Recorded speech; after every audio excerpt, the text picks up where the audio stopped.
imagine you have a very big book and you want to understand it one piece at a time. So input tokenization is like splitting that book into smaller parts, like chapters or paragraphs. So each of these smaller part is called a token in Transformers, which could be a word or a paragraph or a part of a word. It's like dividing a cake into pieces so you can enjoy it piece by piece. What are some of the limitations or challenges which are associated with using transformers in AI projects? Basically, although transformers are powerful, no doubt about that, but they also have like they also are a bit hungry about data. So they gobble up ton of computer storage and need massive amount of data to learn. So if you are a small team and you don't have access to a giant computer farm, so using transformer and making basically using transformer to make LLM or use LLM can be a bit tricky. Welcome back to our second lecture in the course of LLM. So now we have our guest speaker, Ms. Mehrunisa, with us, and she's going to explain us the role, the importance, and the whole working of transformers. Like the transformers are the main building block, the backbone of the LLMs, and it is really important to go in deep how transformers are working and how they are actually supporting the idea of LLMs. So, Ms. Mehrunisa, welcome and over to you. Assalamu alaikum, everyone. I hope you all are doing well. We are about to explore the world of transformers. We did an introduction to LLMs in the previous lecture, and we got to know about their breakthrough in 2017 with transformers. These amazing AI systems have basically transformed how computers understand language. So they are like the superheroes that makes models like GPT and Brad possible. So let's dive in and discover how transformer basically work their magic. But before we dive into the deep end, let's make sure that we are all on the same page. So, to truly understand the magic of transformers, it's very crucial to have a solid understanding of some key concepts, such as we are talking about machine learning, neural networks, and the basics of natural language processing. So, if you're already comfortable with Python and have some experience with machine learning libraries, consider it a big plus. What's our goal for today? By the time we conclude this presentation, you will be equipped with a comprehensive understanding of transformer-based NLP models. So we are not just scrapping the surface; we are going to dissect the transformer architecture with a special spotlight on all important attention mechanism. Let's first understand the transformers. In the world of artificial intelligence, there was a tricky problem that we were facing when dealing with text data. So traditional neural networks, we all know about them, that they are inspired by our brains. So were good, but not great in understanding language. They were using weighted nodes to basically process data, which worked for many tasks, but not so much for language. And then came recurrent neural networks, RNNs, and they were specifically designed for text, but they also did capture some word relationships well, but they were too slow to train, and they couldn't efficiently handle lots of text data. And then here comes Transformer, a total game changer, and it all started with a research paper back in 2017 named "Attention is All You Need," and they brought a whole new way of processing text data and gave birth to models like GPT and Brad, which have done wonders in language understanding. So it's important to note that RNNs are not outdated, and they still have place in certain application like speech recognition and time series analysis. But for many natural language processing tasks, especially those involving long text and complex dependencies, more advanced architecture like transformers have proven to be more effective and feasible due to their ability to capture both short-term and long-term contextual dependencies. So how was uh, how was that all possible, and what was actually different with transformers? So let's zoom in to take a closer look. We are about to explore the components of transformers, the stuff that makes them tick.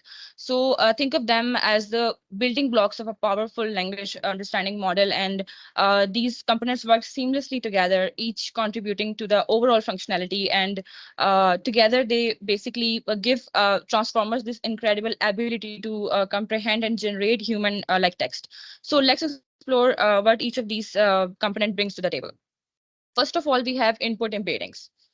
So I'm going to explain it with a real world example. So we are not going with the technical details, but imagine you have a very big book and you want to understand it one piece at a time. So input tokenization is like splitting that book into smaller parts, like chapters or paragraphs. So each of these smaller part is called a token in transformers, which could be a word or a paragraph or a part of a word. It's like dividing a cake into pieces so you can enjoy it piece by piece. Then come input embedding. So now let's say you want to remember the main points of each of these smaller parts. So you could like write down some keywords or symbols to represent them. So input embedding are a bit like that. They basically convert these smaller parts, which are basically tokens, into special numbers like secret codes or something like in numerics, because we all know that computers cannot understand natural language. They process in numeric data. So it's like turning the word apple into the number 5 to help them like to help computer process it and understand it. And then input positional encoding. You know how when we are telling a story, so the order of events of that story matters. A phrase "once upon a time" always comes before a very exciting adventure. So positional encoding is like putting numbers on each part, like each token, to show where it is in the story. So it helps the computer to know if something happened at the beginning, at the end, or in the middle. So it's like labeling pages in a book so you can find your way around. And then we have encoding with self attention.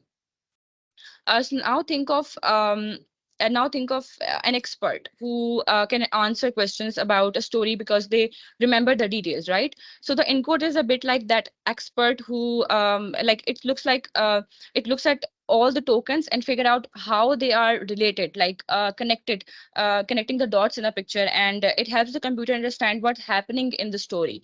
Then output shifting, which is basically training. So during training, we want to teach the computer, right? We want to teach the computer to predict what comes next in the story. So we give it a little bit hint by moving the answers to the right a bit, or changing the location of the answers. So it's like showing the computer part of next sentence to help it learn. So output embedding, output shifting, which is training, is that now we have. Wait a minute. Now we have output embeddings. So just like input embeddings, but in reverse. So obviously, if you are turning a word into a numeric form to make the computer understand it, then you will going to be like turning that word back to natural language so you can understand it better. So it's like turning the word 5 back into apple so we can enjoy the story as well. Then decoding. Now your computer and your model basically is ready to tell the next part of the story, right?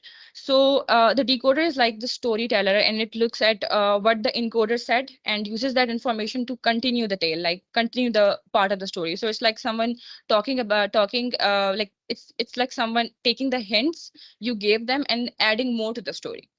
Then in the last layer, which or component, to make the story even more better, you want to decide which words are the most important for the next part. So the linear layer is like a magic tool that happens that basically helps with this basically importance thing. So it basically assigns a level of importance to each word, and then the softmax layer is basically going to use that importance level to decide which word should come next. So it's like choosing the most exciting words for the next part of the story. Now look at the diagram of it. The encoder is basically responsible for converting that input sequence into a representation that the decoder can use to generate output sequences. And the decoder is basically responsible for generating the output sequence based on the representation from input and encoder. And talking about encoder and decoder, it's a very important concept, and so we have a separate dedicated lecture for it, and which basically explained its architecture. So we will not go into so much detail right now. That was the summary of encoder and decoder. So now all these steps help the computer understand the story just like a storyteller does. Now here you can see basically a process of how it all works. So let's use a real world example like related to online shopping to explain these steps. So the first step, input tokenization. Imagine you are shopping online for a new smartphone, and you type in search query the best budget smartphone under $300. So in the input, like input tokenization is basically you defining that word and making the tokens. And then in input embedding, now we take each word and convert it into a code. Like best becomes one, budget becomes two, smartphone becomes three. So it's like basically to changing the words to into a numeric form, so the computer can understand it better.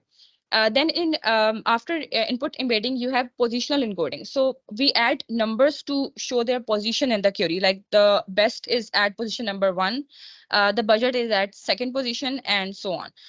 Then in encoding with self-attention. So the search engine basically looks at the words and understand the relationship. For example, smartphone is related to budget. Why smartphone is related to budget? Because you are looking for affordable smartphones.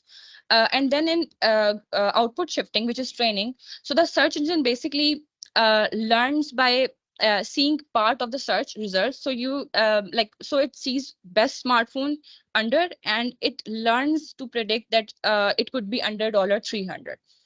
Then in output and embedding, basically the computer's predictions are in numbers like 4 and 5 and 6. So we turn these numbers into back into words, so you can so it can understand what you're looking for.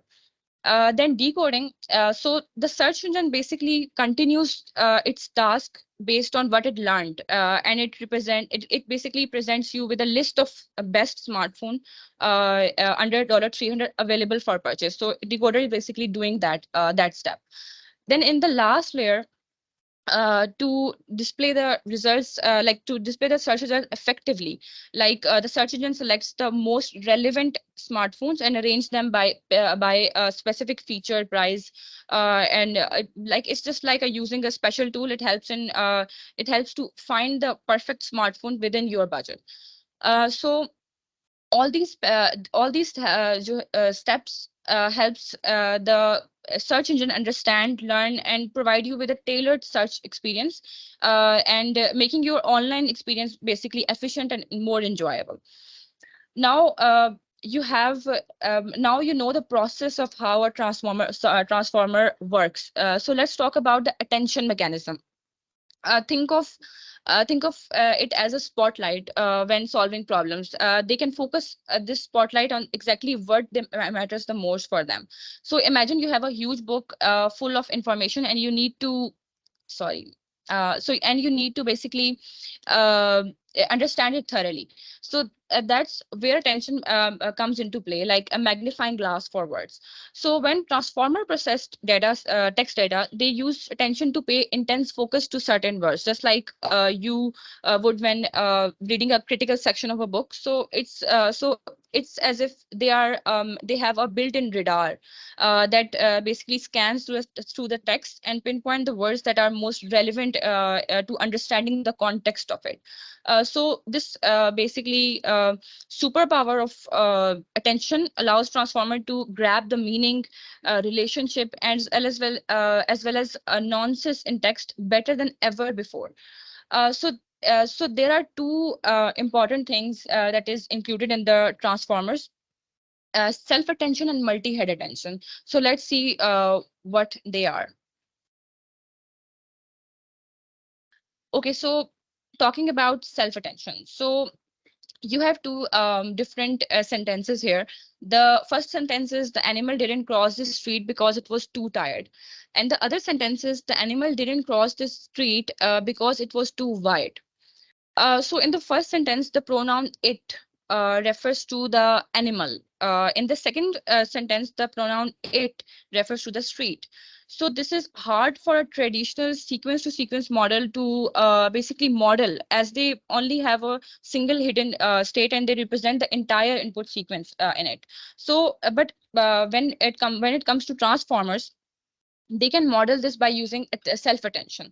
So self-attention is basically allows the model to attend to different parts of the input sequence. So it can learn that the pronoun it refers to different things in the two sentences. So as the model process each word, self-attention allows it to look at the word from different positions in the input sequence to basically help it understand and encode it better. And recall and if we recall RNNs, we now no longer need to maintain a hidden state to incorporate these representation of previous words and the vectors with it. Now coming to the multi-head attention mechanism, basically it allows the model to attend to different parts of the input sequence in parallel. Like multi-head attention basically splits the input text into queries, keys, and values. So these concepts are very complex. We will look into it in the next lecture. But the queries are the words in the sentence that that the model wants to attend to, like give attention to. The keys are the words in the sentence that the model uses the attend to the queries. They are basically the neighboring words. And the values are the words in the sentence that the model wants to learn from. So the output of the linear layer was basically multiplied together and then passed through a softmax. If you look at the diagram, so the basically softmax function output a set of attention weights, which indicate how much attention should be paid to each word in the input sequence. And the attention weights are then used to basically weight the sum values. So output of these weighted sum is the attended representation. So the attended representation is then used by models to basically perform a real world task like machine translation and text summarization. So summarizing all this up, self-attention basically focuses on word relationships with a sentence, while multi-head attention allows the model to attend to different parts of the input, providing richer context. And also one thing more that this attention mechanism is basically repeated multiple times in the transformer model. So this is done to improve the accuracy of the model, and by basically repeating the attention mechanism, the model can learn more complex relationship between different parts of the input sequence and output sequence together. Now talking about the advantages of this attention mechanism. The first thing is selective focus. So imagine reading a novel and being able to instantly zoom in on the most important paragraphs. So that's what selective focus does. It allows the model to basically laser focus on different parts of the parts of the text, and you can emphasize on what truly matters. The second is capturing long-term relationships. So basically, the attention mechanism is like a detective that can zoom in on important clues in a puzzle. So if these clues are far apart, the detective, or in this case, the model, can connect them as well. And the third is basically fewer parameters. Now, here's the cool thing about transformers. While achieving all these attention, like all this stuff, attention mechanism do it with fewer parameters. Like what's even more astonishing that this spotlight doesn't need lots of power. Like it's super efficient and it's also flexible. So it can understand and it can handle different puzzles sizes without even breaking them. And then in the last we have handling varying sequence length. So text are in different lengths and different shapes and sizes. So sometimes they are short and sweet, and sometimes they are long and complex. So attention mechanism basically adapts effortlessly to basically these variations, making it versatile for different tasks. It's like versatile tool that can handle both fine details and big challenges as well. Now, there are a few lessons that we learned from after that 2017 paper. So the first lesson is basically different styles of building.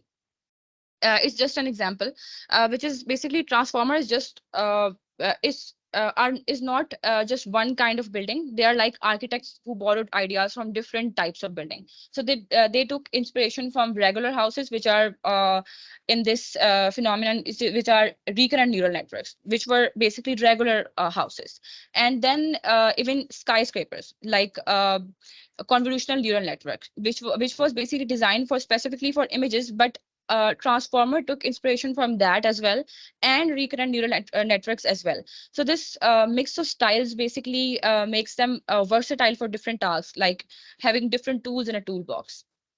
Then we have many ways to pay attention. um, a transformer basically can pay attention in different ways. It's like it's just like when you're solving a puzzle with friends, and each friend look at different part of puzzle to to basically figure it out. And transformer have a friend called self attention, basically, that helps them understand words in a sentence. And they also have a multi head attention, which basically is having a bunch of friends all helping at once, so all are looking at different things.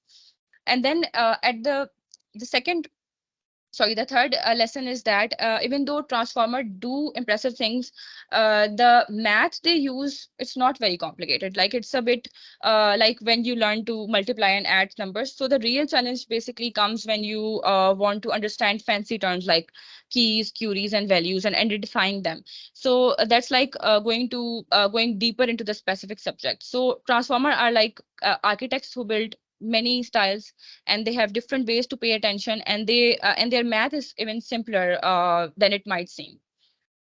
So as we wrap it up, uh, wait so it's very important to basically understand the transformers. They are basically the force behind many major AI projects today, and companies like Google, OpenAI, Microsoft basically rely on these transformers, and they are like the superheroes of AI world right now, and they are helping to solve very big challenges, and they use their unique attention power to do things like making language understandable to different people worldwide, and generating text that sound just like it was written by humans.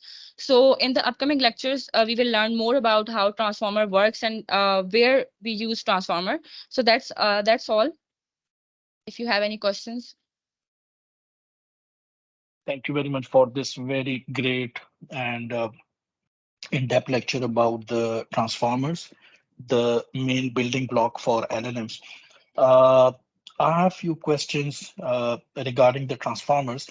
First of all, how you compare transformers with other neural networks like RNN and others, basically, in terms of performance? So basically, RNNs process data sequentially, like step by step, while maintaining hidden states. So they excel in different tasks, like where the order of the data is crucial, but may struggle with capturing long range dependencies and parallelism for efficiency as well. So in contrast, the transformer process entire sequence in parallel using self-attention mechanism, so making them highly efficient and capable of capturing both short and long-term dependencies effectively. So the parallelism and scalability have made transformers the dominant architect in NLP and various language scaling tasks. So basically, transformer have not replaced RNNs, but they have used their characteristics a bit. But RNNs have their like value in time series and like speech recognition tasks, etc. Okay, good. One more question, that what are some of the limitations or challenges which are associated with using transformers in AI projects? Basically, although transformers are powerful, no doubt about that, but they also have like they also are a bit hungry about data. So they gobble up ton of computer storage and need massive amount of data to learn. So if you are a small team and you don't have access to a giant computer farm, so using transformer and making basically using transformer to make LLM or use LLM can be a bit tricky. Okay. Can you also explain the concept of attention in transformers for very someone who really don't know about transformers? So like, what is an attention mechanism in transformer? Basically, in Transformers, attention is like a spotlight that focuses on specific parts of input data, like allowing the model to give more weights to relevant information. So when a model, like when a transformer read or generate text, they use this spotlight to focus on words like that matters the most. So it's like when you're reading a book, your eyes automatically zoom into the important part. So that's what attention does for Transformers. Okay. And what are the key differences between self-attention and multi-head attention in transformers that you already explained in slides? Basically, self-attention focuses on word relationship within a sentence, while multi-head attention allows the model to attend to different parts of input, providing richer context. So, input as like self-attention is like a transformer looking at its own words and deciding which ones to pay more attention to. Like it helps in understand how a word in a sentence relate to each other. Now, multi-head attention is like having a transformer with multiple pair of eyes in simple words. So each pair of eyes looks at different parts of the text and which basically gives the model a richer understanding of what's going on. So it's like a teamwork for transformers. Okay, so how many multi-head attentions can be added in a language model for transformers? Like how many in number, basically? It all depends. They are quite many. Because a large language model have different types of data sets. So it can be in thousands and in because you have to give attention to specific parts of the data as well. So a data can be short. And it can be a very huge paragraph as well. So it depends. All depends on the length of the text.